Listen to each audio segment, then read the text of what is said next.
नमस्कार दोस्तों, मैं रजिस्टर चौधरी आपका आपके YouTube channel YS maths classes पर स्वागत करता हूं।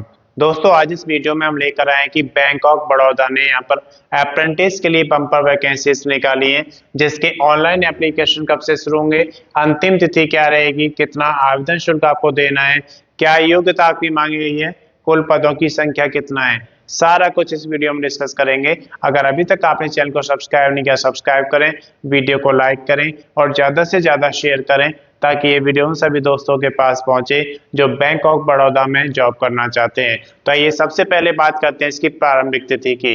इसके ऑनलाइन एप्लीकेशन शुरू हो चुके हैं 11/11/2025, यानी कि 11 नवंबर 2025 से ऑनलाइन एप्लीकेशन शुरू हो चुके हैं।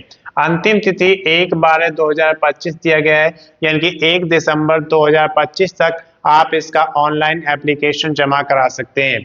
आवेदन शुल्क आप 1/12/2025 तक जमा करा सकते हैं। अगर आप जनरल कैटेगरी, ओबीसी, ईडब्ल्यूएस के अंतर्गत आते हैं तो आपको 800 रुपये का यहाँ पर आवेदन शुल्क देना होगा, और अगर आप पीडब्ल्यूबीडी के अंतर्गत आते हैं तो 400 रुपये का आवेदन शुल्क आपको यहाँ पर देना होगा, और अगर आप एससी या फिर एसटी के कैंडिडेट हैं तो आपको कोई आवेदन शुल्क यहाँ पर नहीं देना है। ये आवेदन शुल्क आप debit card, credit card, net banking या फिर कैश कार्ड के थ्रू भी जमा करा सकते हैं। इसके बाद हम बात करते हैं यहाँ पर आयु की। तो आपकी आयु 1/11/2025 को कैलकुलेट की जाएगी। उस समय आपकी आयु 20 वर्ष से 28 वर्ष तक होनी चाहिए।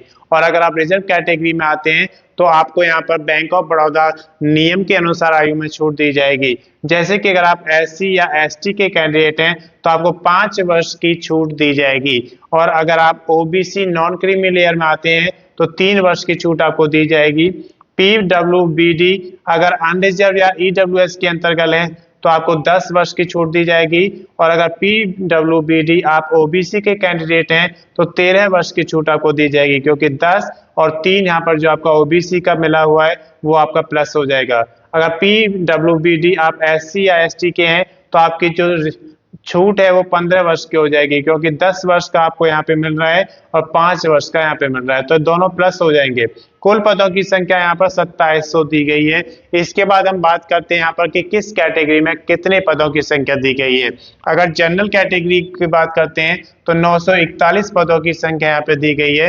ईडब्ल्यूएस में यहाँ पर 258 पदों की संख्या दी गई है। ओबीसी की अगर बात करते हैं तो 811 पदों की संख्या निकाली गई है।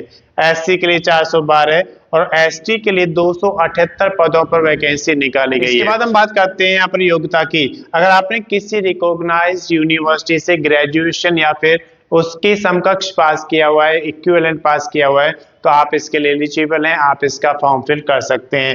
एग्जाम पैटर्न की अगर बात करते हैं तो आपका एग्जाम यहाँ पर जर्नल या फाइनेंशियल अवेयरनेस 25 मार्क्स का आएगा। क्वांटिटेटिव और रीजनिंग जो एप्टीट्यूड है वो 25 मार्क्स का आएगा।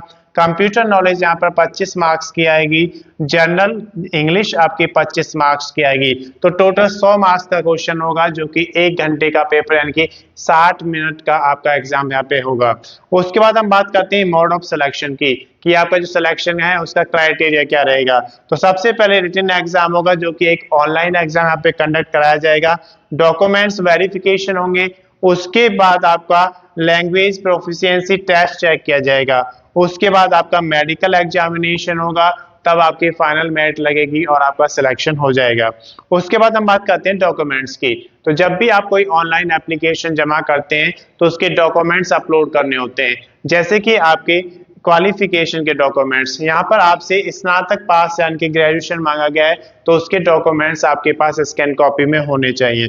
उसके अलावा एक वैलिड आईडी प्रूफ आपके पास स्कैन कॉपी में होना चाहिए। एक वैलिड एड्रेस प्रूफ आपके पास स्कैन कॉपी में होना चाहिए। A4 साइज फोटो की स्कैन कॉपी आप अपने पास रखेंगे। एक पेज पर आप सिग्नेचर करेंगे, उसके भी आपको स्कैन कॉपी में रखना है। एक कास्ट सर्टिफिकेट की स्कैन कॉपी आपको रखना है। अगर आप रिजर्व कैटेगरी में आते हैं तो ये भी आपको जमा करना होगा। डोमिसाइल सर्टिफिकेट की स्कैन कॉपी आपके पास होनी चाहिए। अगर आप यहाँ पर बात करते हैं EWS की, तो उसके लिए आपके पास इनकम सर्टिफिकेट भी होना चाहिए।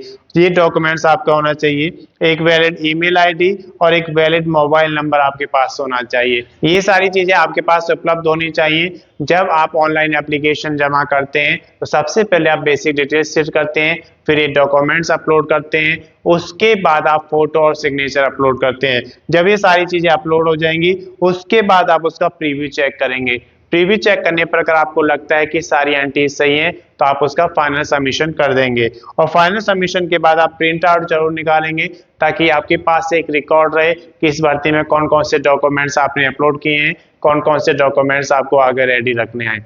अगर इसकी अधिक जानकारी आपको लेना है तो उसके लिए आप बैंक ऑफ बड़ौदा का ऑफिशियल नोटिफिकेशन पढ़ेंगे इसकी ऑफिशियल वेबसाइट से, तो आपको संपूर्ण जानकारी मिल जाएगी। मैं समझता हूं कि इस वीडियो के माध्यम से आपको बैंक ऑफ बड़ौदा में जो अप्रेंटिस की जॉब निकली है उसकी संपूर्ण जानकारी मिल गई होगी।